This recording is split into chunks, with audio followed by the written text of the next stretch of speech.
सम्रासुर नाम के दैत्य के यहाँ विद्यावती जो कामदेव की साक्षात पत्नी है, जिनका नाम है रति, रति देवी भोजन बनाने का काम करती है।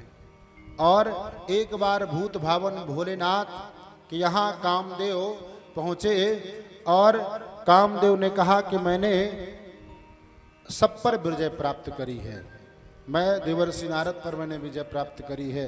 और समस्त देवताओं को बताते हैं कामदेव कि मैंने विजय प्राप्त किया है।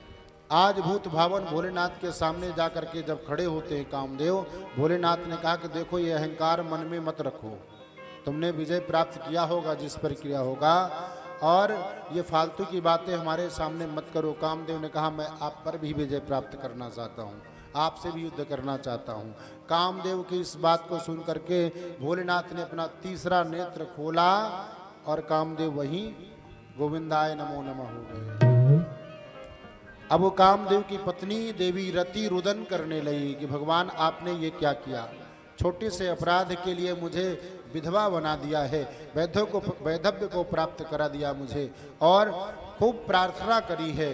तो इधर रति जी के प्रार्थना से भूत भावन भोलेनाथ ने कहा कोई बात नहीं, तुम जाना सम्रासुर नाम के दैत्य के यहाँ भोजन बनाने का काम करना द्वापर में, और मैं साक्षात तुम्हारे कामदेव यानी तुम्हारे पति देव भगवान श्री कृष्ण यानी द्वारिकाधीश भगवान के पुत्र बन करके आएंगे। और संपूर्ण वृत्तांत बताया, पुत्र बन करके आएंगे और सम्रासुर नाम का दैत्य उनसे स्पृहा करेगा, ईर्षा करेगा, द्वेष करेगा, और द्वेष के वशीभूत होकर के प्रद्युम्न को यानी तुम्हारे पति देव को चुराएगा और चुरा करके समुद्र में फेंकेगा। मछली निकलेगी, मछुआरे पकड़ेंगे और वो मछली तुम्हारे रसोई में आएगी, संभल करके उसका तुम पेट फाड़ देना, और वो बालक तुम्हारे पास प्राप्त यानी तुम्हारा पति यानी भगवान श्री कृष्ण का वो बालक तुम्हें प्राप्त हो जाएगा, और तुम संभल करके उस मछली के पेट को फाड़ना, निकाल लेना, लालन पालन करना, और बड़ा होकर के वही तुम्हारा पति होगा यानी कामदेव। आज वही भोलेनाथ का आशीर्वाद चरितार्थ हो रहा है। सम्रासुर नाम का दैत्य क्या किया कि उसने चुरा करके और सीधे समुद्र में फेंक दिया है, और समुद्र में फेंकने के पश्चात वो मछली निकल जाती है। उस मछली को पकड़ा है और पकड़ करके ले जा करके महाराज सम्रासुर के यहाँ रसोई में भेज दिया।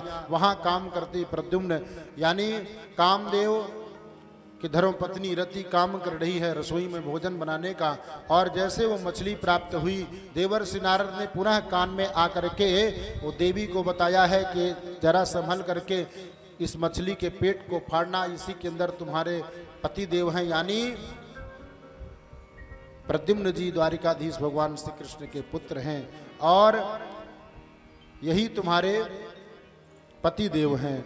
नारद जी के कहने से उसने उस मछली को संभल करके पेट को फाड़ा, और इसके पश्चात वो सुंदर बालक यानी उसके पति देव निकले। उसने लालन पालन किया, बड़े हो गए, और इधर जैसे बड़े हुए सम्रासुर नाम के दैत्य ने जो किया था उस संपूर्ण वृत्तांत को देवर्षि नारद के द्वारा प्रद्युम्न जी को प्राप्त हुआ, जानकारी मिली, और भयंकर युद्ध हुआ प्रद्युम्न जी में और सम्रासुर में। और सम्रासुर का प्रद्युम्न जी अंत करके वापस लौट करके अपनी धर्मपत्नी को लेकर के सीधे द्वारिकापुरी आ जाते हैं।